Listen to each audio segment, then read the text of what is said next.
지역의 현안을 시시각각 다뤄보는 헬로 이슈 토크의 시간입니다. 행정안전부가 전국 시도에 대한 재정 자립도와 인구, 면적 등이 담긴 행정안전 통계 연보를 발간했는데요. 전라남도 지표 대부분이 최하위 수준으로 불명예를 면치 못하고 있습니다. 하지만 올해 예산은 전국에서 5번째로 높은 수준으로 엇박자인데요. 이와 관련된 이야기 지금 시작하겠습니다.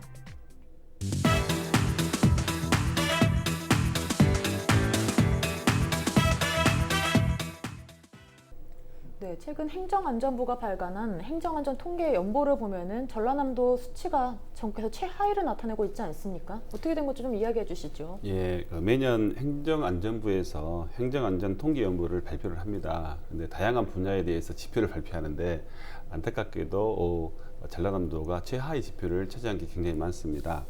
먼저 우리 인구를 살펴보면 우리나라의 1971년생 돼지들의 인구가 가장 많다고 그럽니다. 90만이 넘는다고 그래요. 58년 개떼들이 제일 많은 줄 알았는데 현재 생존하는 분들 중에 71년생이 가장 많고요.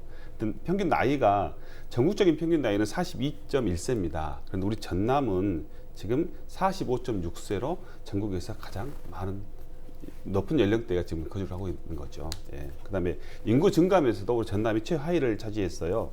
지난해 우리나라 총 인구가 5,182만 명입니다. 거의 2009년에 비해서 200만 명 이상이 증가를 했습니다. 그런데 우리 전남을 살펴보면 보통 우리 전남을 200만 도민 그렇습니다만 200만이 무너진 지가 오래됐습니다. 현재 2009년에 191만이었는데 작년 2018년은 188만, 이제 전남 인구가 190만이 무너졌습니다. 참 안타까운 현실입니다. 예, 이렇게 인구가 줄어들다 보니 1인당 차지하는 지역 면적은 오히려 늘어나는 이런 현상이 발생됐고요. 가장 중요한 재정 자립도를 보면 서울 같은 경우가 80%입니다. 재정 자립도가. 그런데 우리 전남이 19.7%. 꼴찌입니다. 17개 시도에서. 전국 평균이 51.4%인데 평균의 절반에도 못 미치는 이런 지표를 지금 전남이 재정 자립도를 가지고 있습니다. 안타깝습니다. 반면에 우리 전남이 범죄 위험으로부터는 가장 안전한 1등급으로 발표돼서 그나마 이렇게 다행입니다. 네, 이제 재정 자립도는 꼴찌긴 하지만 반면에 이제 주민들이 살아갈 수 있는 환경은 참 잘 갖춰져 있는 것 같고 좋은 것 같습니다. 네, 그렇다면 지금 재정 자립도 부분에 대해서 좀 말씀해 주셨는데 재정 자립도가 전국 꼴찌라고 말씀해 주셨습니다. 이 부분에 대해서도 좀 한번 짚어주시죠. 예. 지방자치단체가 이제 일반 회계 세입을 잡지요. 근데 그 중에 자체 수입의 비율이 어느 정도예요. 자체 수입은 지방세하고 세액 수익을 포함한 금액인데 이 비율이 재정 자립도입니다. 그러니까 자기가 벌어서 자기가 쓸 돈 중에 자기가 번 돈의 비율이 얼마냐인데요. 서울이 80.1%라니까 제일 높고 전국 평균이 54%인데 전남은 19.7%밖에 안 된다는 겁니다. 그리고 이제 전남뿐만 아니라 전북, 강원 이렇게 이제 농촌 지역의 보편적 현상이긴 할 텐데요. 그나마 전남은 좀 광양, 순천, 여수와 또 목포와 같은 적지 않은 규모의 도시군을 갖고 있음에도 불구하고 그렇습니다. 그 군 단위 기초단체의 그 재정 자립도를 보면 더욱 좀 심란하죠. 전국 최하위는 시 단위는 남원이고요. 11.4%. 군 단위는 충북 보은이긴 합니다만 우리도 지금 전남도 한 10% 언저리의 재정 자립도를 갖고 있는 군들이 수두룩해요. 수두룩. 그래서 자기가 벌어서 자기가 이제 운영할 수 없는 그런 구조들이 돼 있는 거고, 재정 자립도야 뭐 이제 계속 아까 의원님 말씀하신 대로 전남이 인구가 계속 줄어들고 있고요. 한 해 만 몇천 명씩 이렇게 쭉쭉 빠지고 있는 거니까 이거를 스톱하지 않는 한 재정 자립도는 사실 인구 규모와 산업 구조에 의해서 좌우되는 문제니까 인구가 줄어들고 산업 구조가 계속 이렇게 돼 있는 이상은 재정 자립도가 낮아지는 건 불가피한 현상일 것도 같고, 어쨌든 안타깝습니다. 전남도가 유지가 계속 될 수 있을 것인가에 대한 심각한 고민이 드는 대목이긴 하지요. 네, 이제 전남의 인구 감소를 막지 않는 한 재정 자립도가 낮아지는 거 불가피하다고 말씀해 주셨는데요. 또 추가적으로 이 부분에 대해서는 어떻게 보십니까?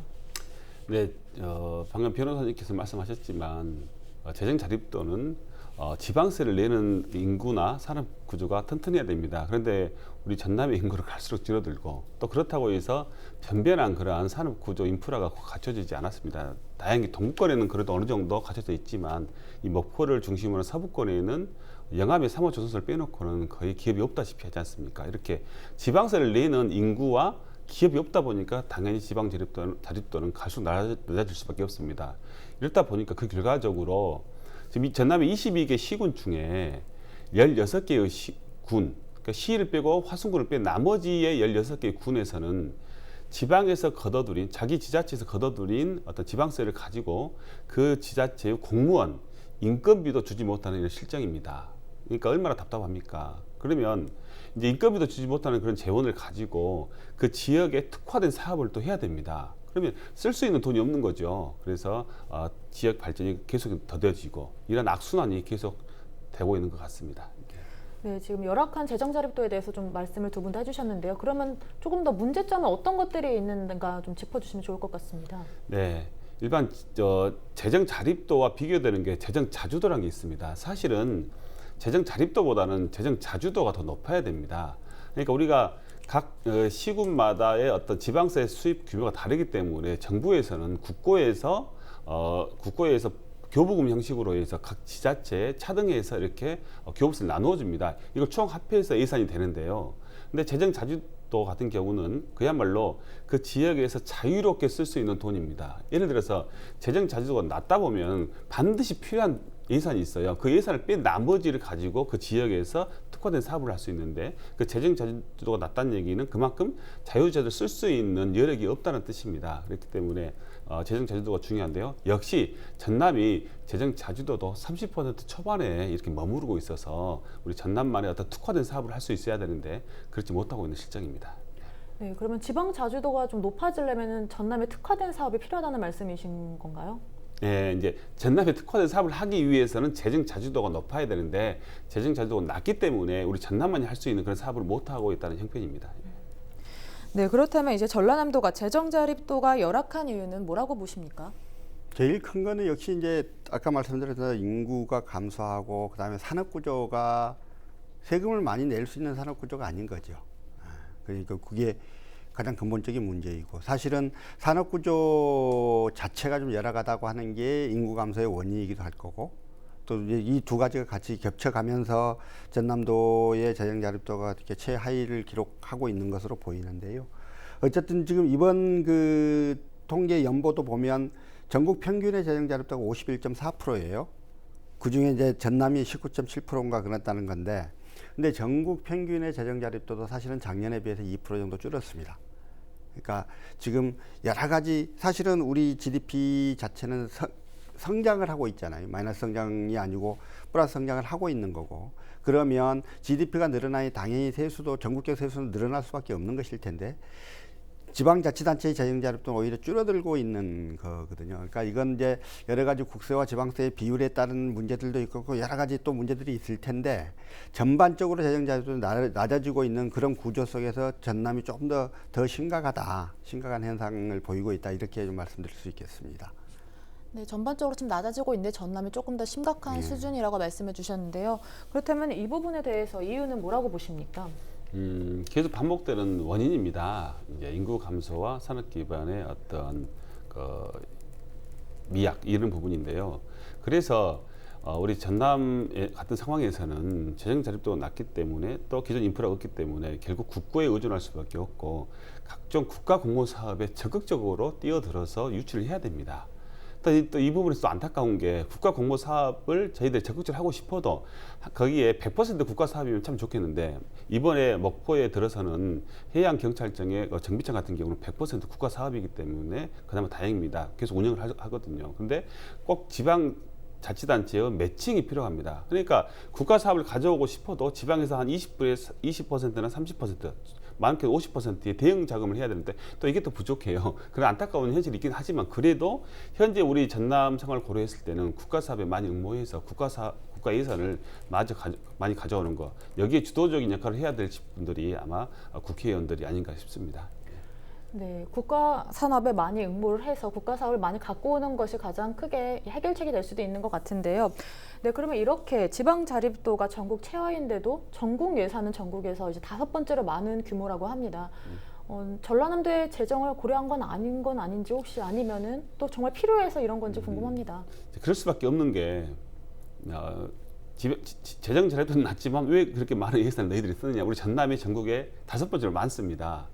그렇다면 과연 자 이렇게 생각해 보면 됩니다. 서울의 강남에 아주 윤택하게 살고 있는 부유층들이 있어요. 이분들에 대한 복지도 복지이지만 우리 전남 저 먼 애딴 섬에 살고 계신 섬 주민들에 대한 복지도 복지입니다. 그러니까 너희들이 재정 자립도가 낮다고 해서 또 그만큼의 비율대로 복지 혜택도 누려서는 안 된다는 것은 안 맞는 말이죠. 그러니까 재정 자립도 높은 단체나 낮은 단체나 반드시 필요한 예산들이 있습니다. 그게 대부분이 복지 예산, 또 국민의 안전을 담보라는 예산들이 있어요. 그러니까 이런 예산들은 사실은 국가에서 해야 됩니다. 국가 예산으로 그런 예산들을 충당한다면 재정 자립도 낮더라도 그 지역이 낮은 예산이지만 국가 예산을 많이 필수 예산에 씀으로써 또 그걸 경제적으로 쓸 수 있거든요. 그러면 지방 재정이 높아질 수 있습니다. 근데 이러한 국가에서 해야 될 일조차도 지방에 떠넘기기 때문에 이런 악순환이 계속되고 있습니다. 네, 이제 재정 자립도가 높거나 낮거나 이게 중요한 게 아니라 각 지자체마다 필요한 예산이 있다고 말씀해 주셨는데요. 네, 그렇다면 이 부분에 대해서 변호사께서는 어떻게 보십니까? 좀 재정을 생각 안 한 거라고 보십니까? 아니면 꼭 필요하다고 보십니까? 지금 그러니까 복지 예산의 증가 비율이 가장 높다는 거예요. 그래서 이거를 그 브라질의 예를 들면서 막 비판을 하는 그런 그 언론들도 있습니다. 그러나 전남도의 복지 예산이 높다고 하는 건 복지 예산의 필요가 그 정도 크다라는 의미이기도 할 거예요.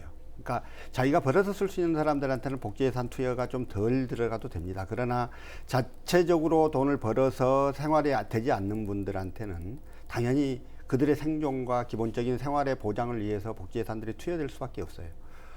전남이 가장 초고령화 사회, 고령화로의 진척 정도가 가장 빠르고 인구 감소가 가장 많은 데입니다. 그러면 여기야말로 가장 복지 예산의 비율이 높아질 수밖에 없는 거예요. 이걸 반영을 하는 게 바로 아까 말씀하신 뭐 전국 5번째 복지 예산을 보인다라고 하는 게 복지 예산들이 늘어나니까 그럴 수밖에 없는 것이거든요. 이제 기본적으로 국민의 총괄적 복지와 보편적 복지로서 국가가 책임을 지는 게 가장 기본이긴 하지만 각 지자체마다의 특성들이 있거든요.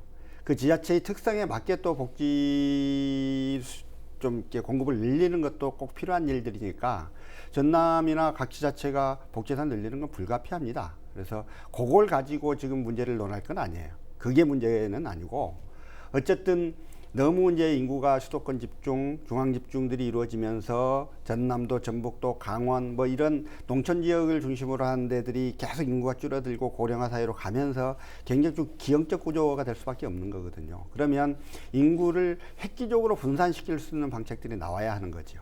그거는 이제 가장 좋은 건 물론 일자리를 만들어 사람들을 오게 하는 게 가장 좋은 방법인데 그 일자리라고 하는 건 산업 체제의 그 분배 분산과도 관련이 있는 문제여서 그렇게 쉬운 건 아닐 수 있습니다. 그러면 행정관청들에 나서서 좀 분산을 시켜줘야 되는 거죠. 지금 각 공기업들의 지방 이전들은 계속 순차적으로 이루어지고 있는데 저는 이게 지금 가장 상징적으로 보여주는 게 사실 국회라고 생각을 해요. 그러니까 수도가 세종으로 왔으면 가장 좋았을 것입니다. 근데 그 잘 기억하시는 대로 헌재가 무슨 서울이 대한민국의 수도라고 하는 게 관습헌법이다 이렇게 관습헌법 한 번도 교과서에서 나왔던 그런 거를 그 논리를 제시를 해가지고 수도 이전을 거부를 해버린 바람에 이제 국민투표를 거치지 않고서는 수도 이전이 안 되게 됐습니다. 그렇다면 청와대는 어쩔 수 없다 하더라도 행정의 중심이 좀 더 세종으로 오기 위해서는 국회가 내려와야 됩니다. 국회가 내려오는 게 전체적인 행정 수요가 더 남쪽으로 내려오는 효과도 있고 그 다음에 행정 인력 낭비를 줄이는 방법들도 있습니다. 그런 방법도 될 것입니다. 그래서 국회를 세종으로 내려오고 해서 세종이 그 행정 중심이 되면 그게 이제 좀 더 분산돼서 전남북도 인구가 좀 더 많이 모일 수 있는 다양한 기관들이 들어와도 괜찮은 이런 지역이 될 겁니다. 이렇게 인구의 총체적 분산 정책들을 통해서 이 문제를 해결할 수밖에 없을 것 같고요. 단지 재정 자립도는 낮은데 예산을 높인다라고 하는 이런 단편적 비판을 할 일은 아니다 이렇게 생각이 듭니다. 그렇다면 지금 계속 앞에서도 얘기하고 있지만 인구 감소나 또 고령화 문제가 갈수록 심각해지고 있는 것 같습니다. 이 부분에 대해서는 어떻게 보십니까? 일단 고령화는 이제 잘 여러 가지 이제 의료 기술의 발전으로 안 돌아가시는 거잖아요. 평균 수명이 늘어나는 거잖아요. 이건 사실 좋은 거지요. 이걸 탓할 건 아니에요. 문제는 출산율이 너무 낮다 보니까 이제 계속 평균 연령이 계속 높아지잖아요. 지금 42세, 42.1세라요 전국 평균. 아까 의원님 말씀하셨던 대로 전남은 그나마 45.6세라는 거고요. 이거 되게 웃기는 거거든요. 사실은 사람이 돌아가실 때까지 이제 막 태어나기까지 다 엮었는데 평균 연령이 44가 넘는다. 이거는 사실 굉장히 이상하고 웃긴 거예요. 지금 인구가 늘어가고 있는 게 출산율이 높아져서가 아니라 고령 인구가 더 오래 살아서 지금 인구의 총 숫자는 늘어나고 있는 이런 상황인데요. 이게 어느 순간 되면 뚝 끊길 거라고요. 그래서 일단 한국은 지금 출산율을 제고하기 위한 획기적 정책들, 방법들을 사회적으로 고민하지 않으면 안 돼요. 이게 몇몇 그 생각이 있는 사람들만 고민하고 사람들은 다 내몰라를 하는데요. 내 자식들이요. 내가 나이가 더 들어서 나라에 돈 벌 사람이 없어갖고 국가가 나를 못 먹여 살리는 문제가 발생한다고요. 내 자식들도 그럴 수 있고요. 그래서 이 국가 공동체의 지속적 생존을 위해서라도 인구 문제는 심각하게 고민해야 한다. 출산율 제고가 아니라면 이 문제를 그럼 어떻게 할 것인가? 출산율이 제고되지 않는다면 안 되면 이민 정책을 써야 될 것인가의 문제도 심각하게 고민해야 하고, 그 다음에 남북 경제 협력을 통해서 이 문제를 해결할 방법은 없는지에 대해서 진지하게 고민을 해야 됩니다. 우리가 이 문제는 정말 우리 지속적인 생존과 성장의 문제이거든요. 그런 측면에서 인구 문제를 좀 심각하게 사회적 문제로 바라보면 좋겠고, 다들 좀 큰 관심을 가졌으면 좋겠다는 생각이고, 그래서 그거는 국가적인 과제로 그렇게 가고, 지금 당장은 인구가 좀 더 지방으로 분산될 수 있는 구조들을 또 빨리 내야 한다. 그래서 인구 분산이 기본적으로 되는 구조 속에서 산업 구조의 재편들도 이루어질 수 있을 것이지, 지금과 같이 계속 사람들이 수도권으로 몰려만 드는 구조 속에서는 그 산업 구조 재편도 쉽지 않은 문제일 거다, 이렇게 생각이 좀 듭니다. 네, 그렇다면 지방재정 확충을 위해서 이제 다양한 정책들을 시도하고 있는데 이 부분에 대해서 실효성이 정말 있는지 의문이 드는데 어떻게 보십니까? 네, 지방 재정을 확충하는 방안이 사실 인구가 많이 늘고 지방에 많은 기업들이 이전돼서 지방세를 많이 내면 해결됩니다. 근데 그게 단기간에 절대 되지 않지 않습니까? 반면에 국가에서 걷어들인 국세는 세수가 증가되고 있어요. 국세가 많습니다. 그러면 어떻게 해야 됩니까? 이게 현재 국세 대 지방세 비율이 8대2 정도 됩니다. 2할 자치라고 그래요. 그러니까 100원의 세금을 걷었다면 80원은 국가에서 가지고 있고 20원만 지방에 내려주는 겁니다. 할 수가 없죠. 그래서 이 비율을 7대3으로 지금 늘리려고 하고 있어요. 그러니까 가장 확실한 방법은 세금 중에서 국세 일부를 지방세로 전환해서 지방에서 쓸 수 있게끔 이렇게 해줘야 되는 게 가장 획기적인 방식입니다. 네, 근데 그게 또 워낙 정책 자체가 수도권 중심이기 때문에 쉽지는 않을 겁니다. 수도권 사람들은 반발도 심하고요. 그다음 최근에 나온 얘기가 두 번째가 고양세 부분이 있습니다. 고양세라는 건 뭐냐면 지역 출신들이 아니면 지역에 연고 있는 기업인들이나 독지가들이 그 지역에 쓸 수 있게끔